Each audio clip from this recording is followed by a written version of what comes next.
Aðstandendur leikskólabarna hafa aðgang að upplýsingum börnin sín í gegnum Infomentor. Til að skrá sig inn er farið inn á síðuna infomentor.is og smellt á innskráningu. Þar þarf að skrá notendanafn og lykilorð en einnig er hægt að smella á gleymt lykilorð til að fá nýjan aðgang. Aðgangur þinn að Infomentor hefur að geyma upplýsingar varðandi barnið þitt. Ef þú átt fleiri en eitt barn er einfalt að skipta á milli upplýsinga hvert barn, sama hvort það er í leikskóla eða grunnskóla. Forsíðunni er skipt í mislíta reiti sem hver sig inniheldur ákveðnar upplýsingar. Til að skoða nánar það sem er undir hverjum reit þarf að smella á reitinn og þá opnast hann og upplýsingarnar birtast. Til að loka reitnum er smellt á kassareitinn í vinstra horninu.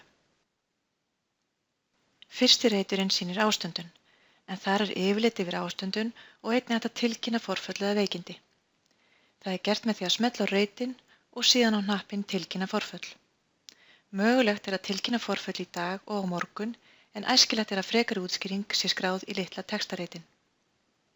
Við þessa aðgerð fær leikskóli tilkynningu og leið og hann er búinn að staðfesta hana breytist liturinn á reitnum.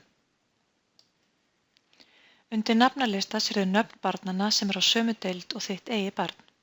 Með því að smella á tiltekið barn má sjá nöfn foreldra og símanúmer en einnig er hægt að haka framan við nöfnin og senda foreldrum tölvupóst. Með því að nota síuna getum við kallað fram deildarstjórann og sent honum einnig tölvupóst.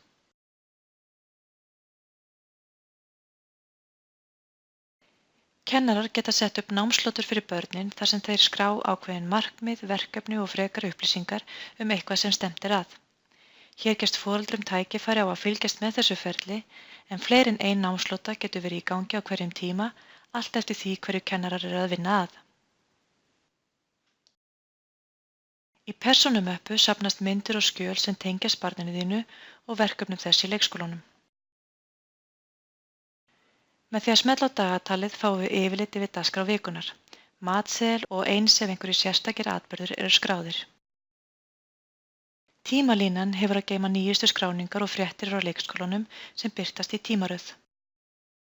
Það er einfalt að uppfæra eigin upplýsingar eins og til dæmis netfang og símanúmer, en mikilvægt er að þessar upplýsingar séu réttar. Til að yfirfæra þær er smellt á eiginnafn og valið stillingar. Þar má þá yfirfara allar þessar upplýsingar og smella á vista í lokin. Ef þú vilt af einhverjum ástæðum ekki að aðrir foreldrar barna á deildinni sjáu upplýsingar þig getur þú farið í friðhelgisstillingar og falið eða birt þau atriði sem þar eru í boði. Skólinn mun alltaf sjá upplýsingarnar, þetta er eingöngu spurning hvort aðrir foreldrar sjái þær.